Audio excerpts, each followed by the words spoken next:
In this lecture, I'm going to continue discussing about temporal probability models. We have seen until now Bayesian networks, and we saw in detail how to use them with likelihood weighting, how to infer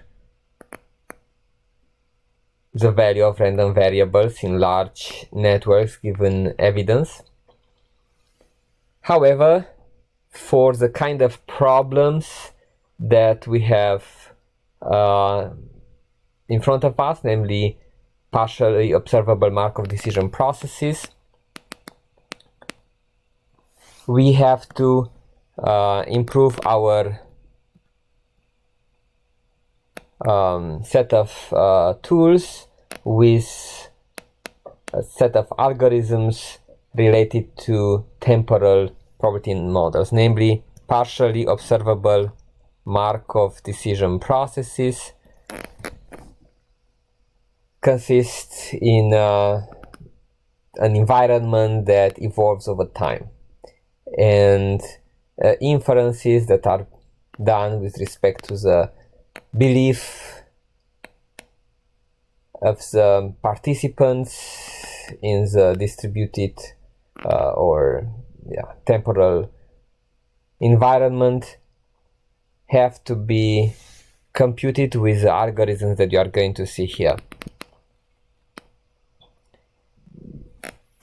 This chapter is based on chapter 15 from the current Russell and Norvig book. And we are going to spend some time with understanding how time and uncertainty are being handled in Bayesian networks.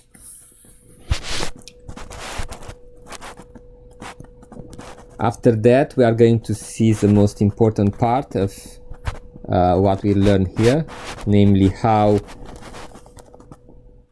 filtering and prediction is done, an essential component of reasoning with partially observable Markov decision processes will be to guess or to make up our belief based on the old knowledge and new actions and new observations. Smoothing, which is used mainly for training Bayesian networks, conditional probabilities, tables, given experience, learning.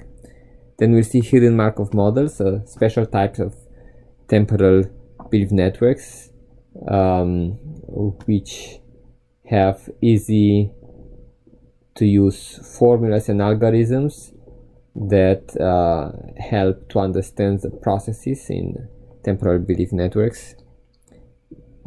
Temporal belief networks are dynamic, frequently referred to as dynamic Bayesian networks, and we later see that partially observable Markov decision processes are nothing else but kind of dynamic Bayesian networks. These are very general types of networks.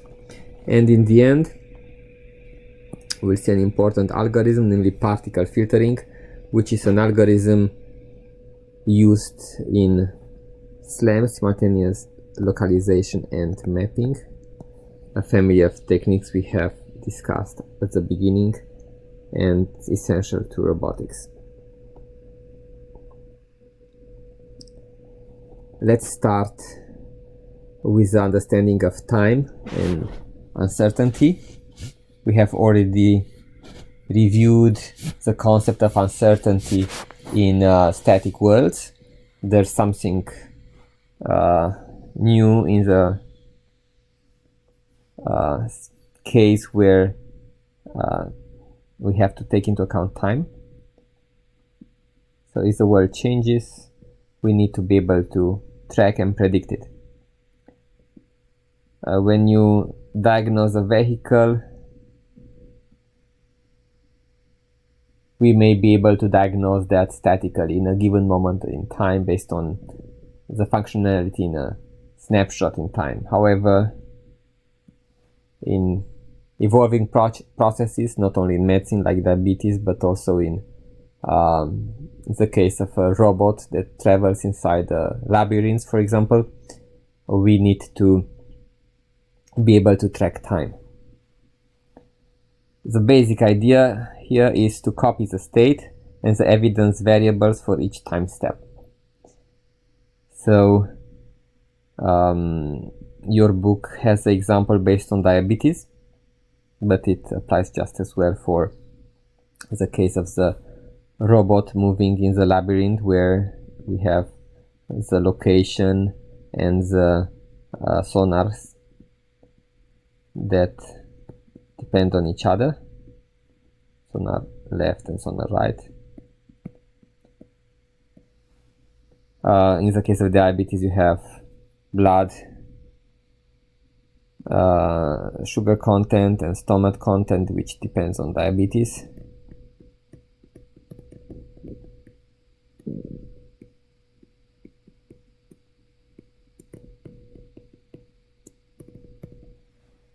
And the idea is for each time t to have a different copy of these random variables corresponding to the measurements of the blood sugar at times 1, at time 2, at times 3. The time is generally going to be discretized in this way. So we are going to have unobserved states, unobservable states like the exact value of the blood sugar content, and then you are going to have observed values, evidence like the measured blood sugar content and pulse rate and so on. The content of food eaten, something that can be measured as well. So notice that the approaches we discuss are discretizing time. That's an interesting question, how to decide the step size. And it's a hard question. You don't want a step size that is too large, because the errors introduced will be too large, and a timestamp that is too small will lead to too many computations and variables. So the right approximation has to be decided based on the actual problem at hand. Given a sequence of random variables from time A to time B including, such a sequence will be denoted as A column B.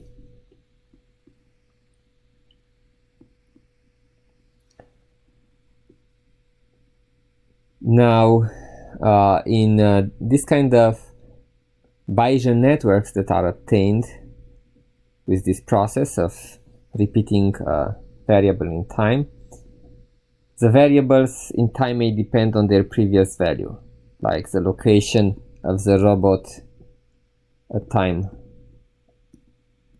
0 will impact on the location of the robot of time 1, which will have an impact on the location of the robot of time 2, and so on.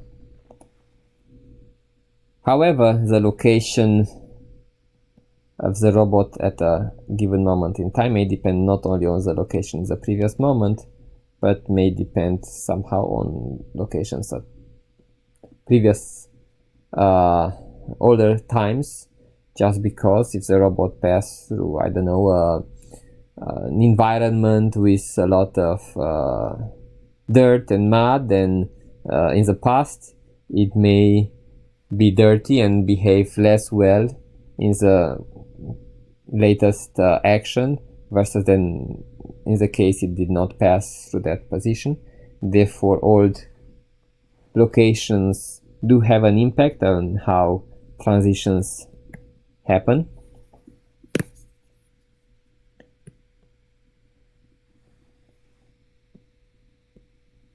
While these kind of long-term impacts exist in the real world, we may not want to represent them because computation complexity would may in certain situations increase too much. So we have to make a decision on whether to represent such remote relations. The Markovian assumption is that a variable xt depends at a given moment in time only on a bounded subset of the history. This is an assumption that Markov studied, and that's why this name stuck to it. So the first order Markovian process is one where we can estimate that the probability of a random variable at time t given the state of that variable at the previous times 0 to t minus 1 are independent from 0 to t minus 2 and depend only on the variable at time t minus 1 if this one is present. So basically we'll assume an independence given that we have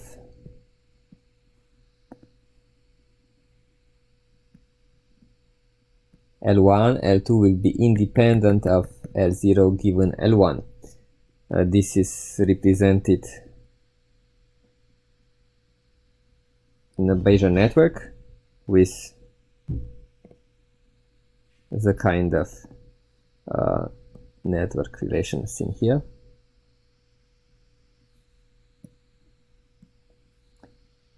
The second order Markovian assumption tells that a variable is independent of all the variables given just the two variables before it, the two moments in time before it, and so on. In most of our examples and computations from now on, we are going to use just the first order Markovian assumption for simplicity. There are some works that use second order or higher order Markovian assumptions.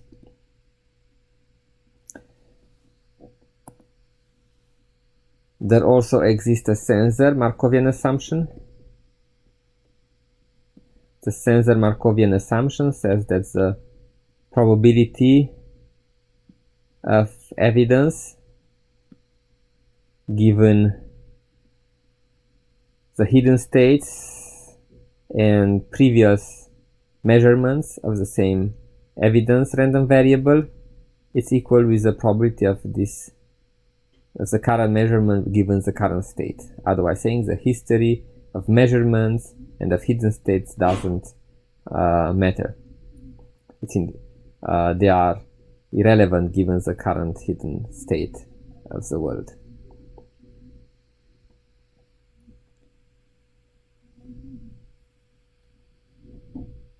Basically, what we have just mentioned so far means that the kind of Bayesian network we are building has this format: x0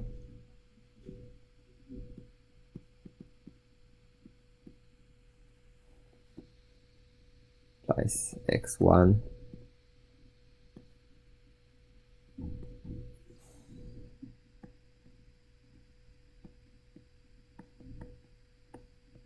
x2 and so on, and we have an evidence variable that only depends on x1, doesn't depend on the history x0, an evidence variable measured at time x2 that only depends on x2, and given x2 it's independent from x1, e1 and so on.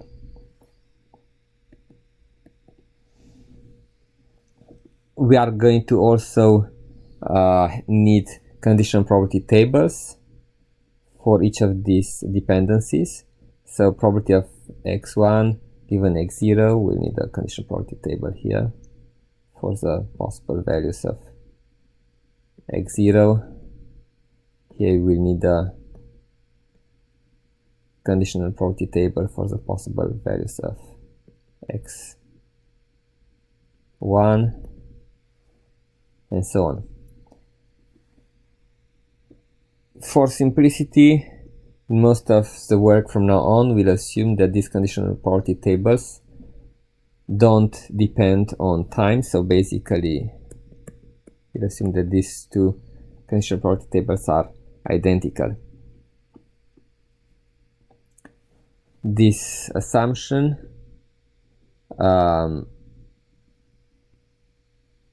is described here by the stationarity of the process. So a stationary process is one where the conditional probability tables at the transitions between xt and xt minus 1, as well as the conditional probability table of the evidence function of the random as a hidden state, are fixed and identical over all times t.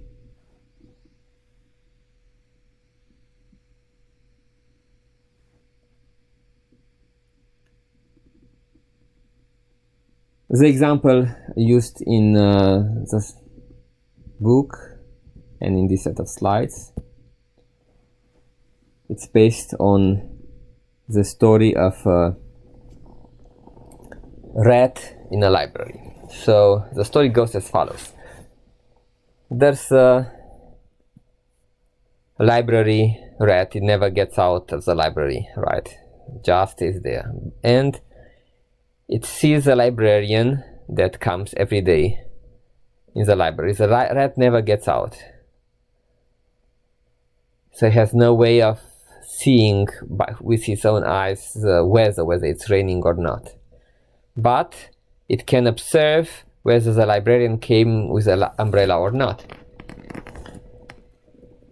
So a Bayesian network can be built by the library rat in order to understand whether it's raining outside or not at a given moment in time. We have the random variable rain, t minus 1, t plus 1, and so on. So random variable instance of rain for each day, where the measure for which the reasoning is performed,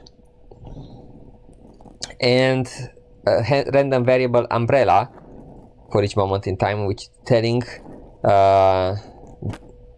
whether the librarian came with an umbrella true, or he didn't come with an umbrella in that day.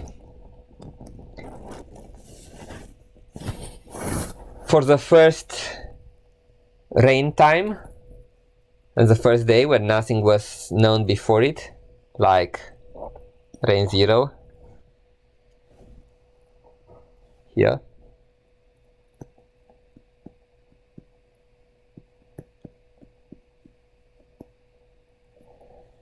we can have the prior probability that this happened with 50%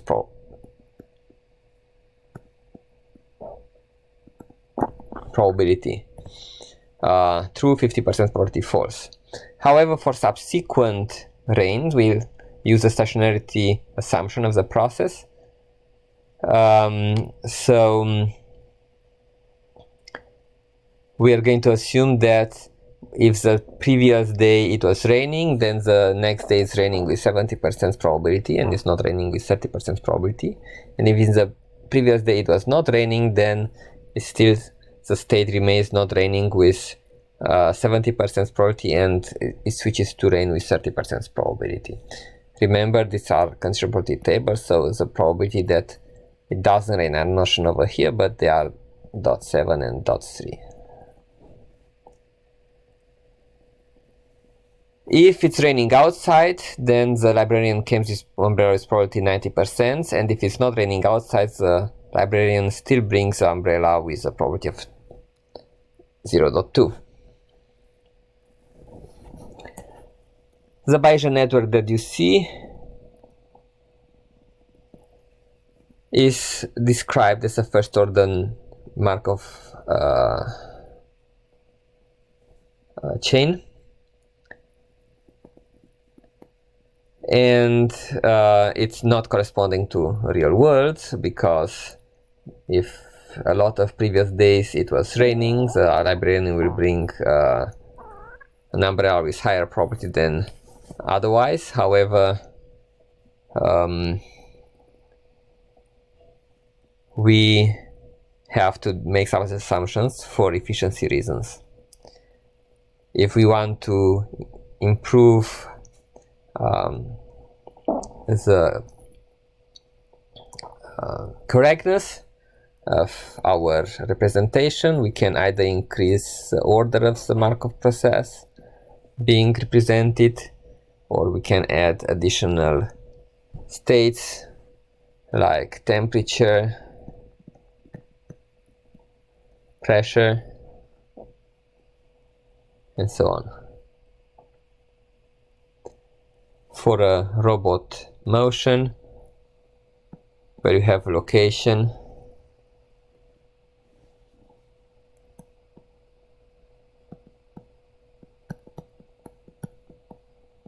and the action of request to move,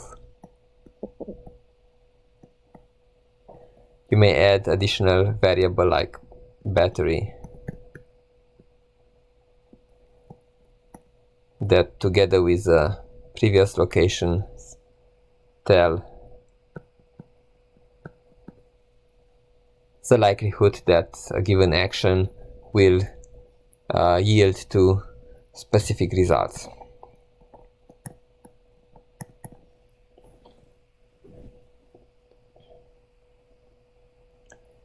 So given such dynamic Bayesian networks, as one described here, where we have some hidden variables like locations, battery, and also evidence variables like sonars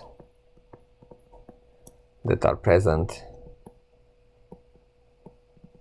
each time, we want to perform certain set of inferences. One of the typical inferences is called filtering. Namely, given on the history of evidences up to the current moment, we would like to estimate the belief of what is the current state, for the robot, what is the current position. This is the typical computation we want to do in a POMDP. Another possible computation is prediction.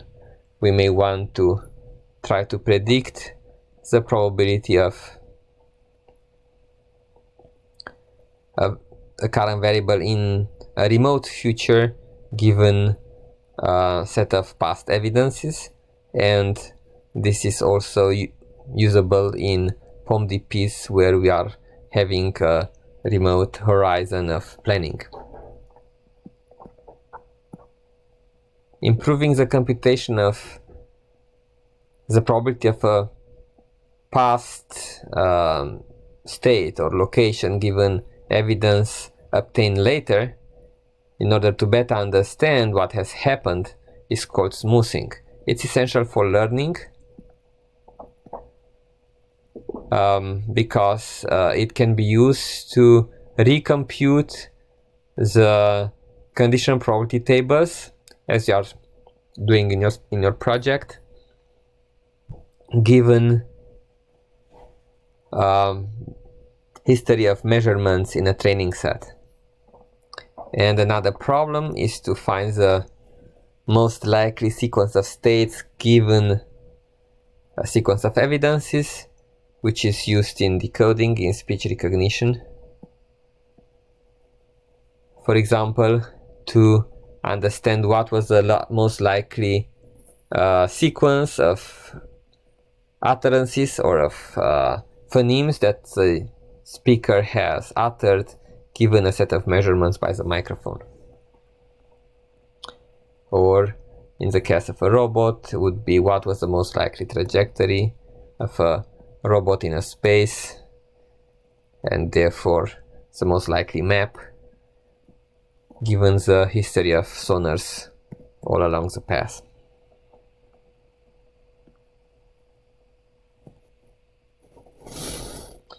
Let's now start